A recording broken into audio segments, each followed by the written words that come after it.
Classification and tabulation. Classification is the process of grouping data into different categories on the basis of nature and common characteristics, while tabulation is the process of summarizing data and presenting it in rows and columns. The data collected for the purpose of a statistical inquiry sometimes consists of a few fairly simple figures, which can be easily understood without any special treatment. Thus, unwieldy, unorganized, and shapeless mass of collected is not capable of being rapidly or easily associated or interpreted. In order to make the data simple and easily understandable, the first task is not condense and simplify them in such a way that irrelevant data are removed and their significant features are stand out predominantly. The procedure adopted for this purpose is known as method of classification and tabulation. Definition of classification.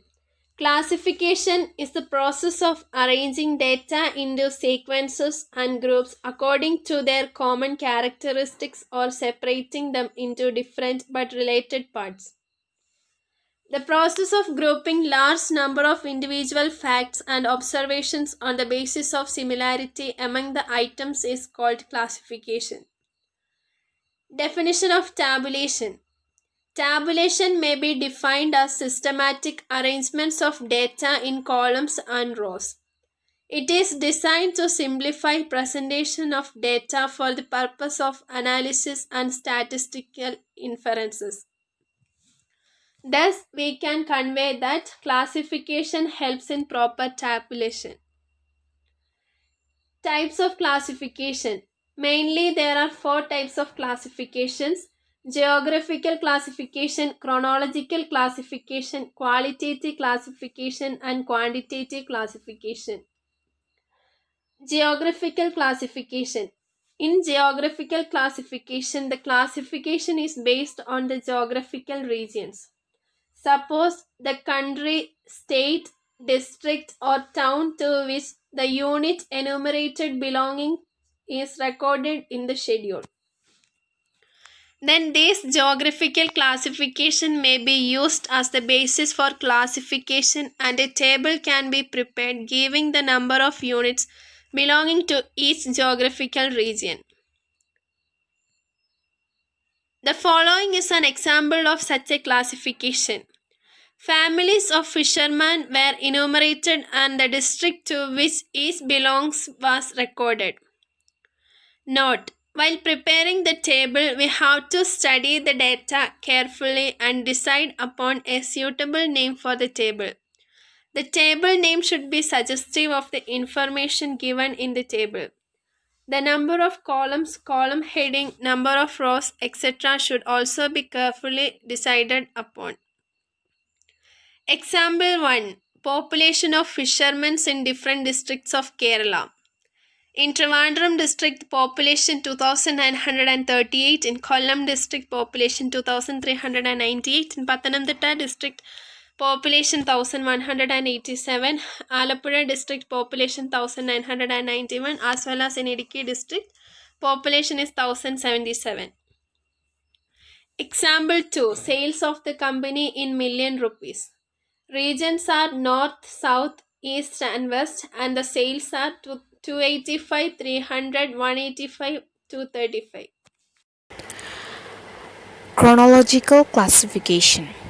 Classification based on time is called chronological classification. Chronological classification means grouping raw data according to time, as well as classification in either ascending or descending order with reference to time such as years, quarters, months, weeks, etc. Let us have a look on the budgetary deficits of India from 1972 to 81. The years are as follows: 1972, 1973, 1974, 1975, and its deficits in crores of rupees are as 831, 650, 625, 490 and so on. Next, qualitative classification. The characteristics classification based on equality like sex, color, religion, literacy, etc., which cannot be numerically measured, such classification is said to be qualitative classification. When the classification is based on a single quality, it is said to be simple, and when it's based on more than one quality, it is said to be complex. And its table vary based on the data given. Classification on sex is simple, while the one based on religion and sex is complex, and the table obtained will be a two-way table. If the quality is such that it can be divided in only two classes, it is said to be dichotomous. Sex is such a quality which can be classified only as males and females. But qualities like religion, it allows classification in more than two classes like Hindu, Muslim, Christian, etc. And such classification is said to be manifold. When the population is first considered according to religion, and those coming under each religion are classified according to sex, we get an example of manifold two-way classification. If it's necessary, classification can be done considering any number of qualities simultaneously. Let's have a look on the example. 100 students classified according to their religion, sex, and smoking habits. Religion and sex, smoking habits of Hindu, Christians, Muslims, and the total are given. So in Hindu, the male and female, the one smokers are 12 in male and 5 in female, 20 in male under Christian, and 30 in female under Christian. Whereas in Muslim it's 8 and 7 in male and female as smokers, and the total are as 40 and 25, and its total is 665. The non-smokers are 8 and 5 under Hindu, 15 and 2 under Christian, 2 and 3 under Muslim, and the total is 25 and 10, and its total is 35. So the total of male under Hindu is 20, under female it's 10, which includes both smokers and non-smokers.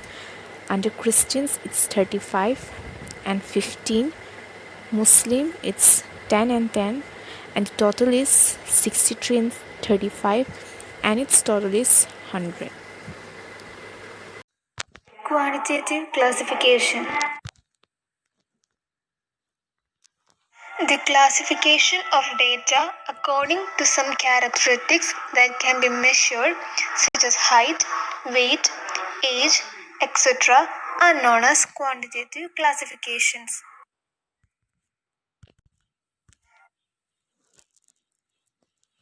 There are two types of quantitative data: discrete data and continuous data. Height, weight, age, etc. are examples of continuous data, and number of petals in a flower, number of people in a house are examples of discrete data. At this stage, it is to be remembered that the quantitative characteristics may be continuous or discrete. Height, weight, age, etc., which are very continuously, are examples of continuous data, and number of people in a house, number of petals in a flower, etc., which can take only distinct values, are said to be discrete. In practice, a given numerical data is reduced to a frequency table as follows. First, the largest and smallest values are formed out. Then, this range is divided into classes of appropriate size. The class limit of each class are then written in a column. Now, the observations are read out one by one and tally marks are drawn against the class to which each belongs. The process is continued till all the observations are covered. If the characteristics under consideration is discrete and the number of distinct values it takes is small, classification can be done by preparing a table giving the values taken by it and the number of units having those values for the characteristics. Here there are no classes. The table gives only the frequency of each class. Such a table is called an ungrouped frequency table or an ungrouped frequency distribution.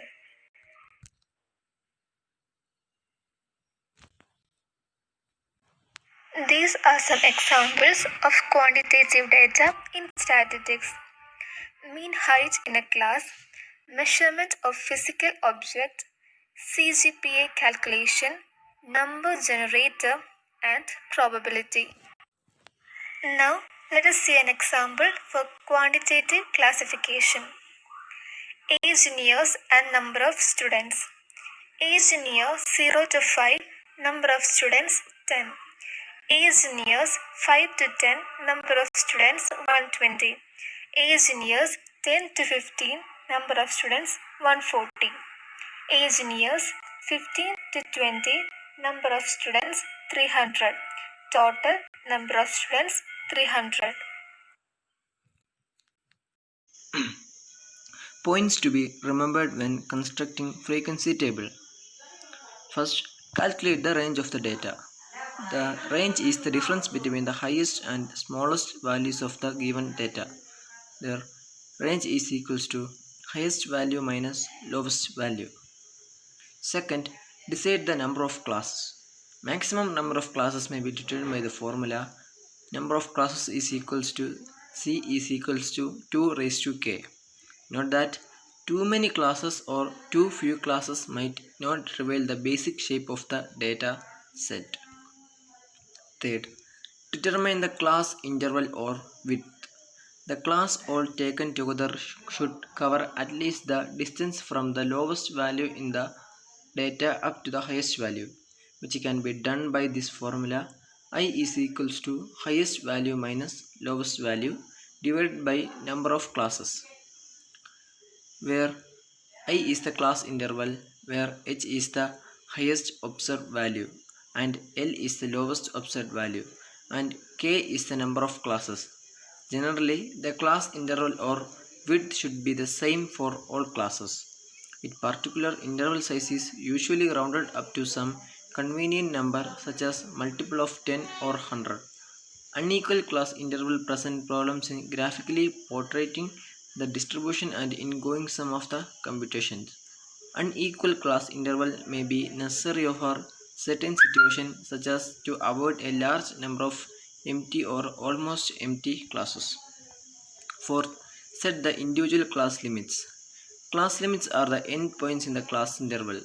State clear class limits so that you can put each of the observation into one and only category. That is, you must avoid the overlapping or unclear class limits because class intervals are usually rounded up to get a convenient class size, cover a large than necessary range. It is convenient to choose the endpoints of the class interval so that no observation falls on them. It can be obtained by expressing the endpoints to one more place of decimal than the observation themselves. That is, limits are converted to class boundaries to achieve continuity in data. 5. Tally the observation into classes.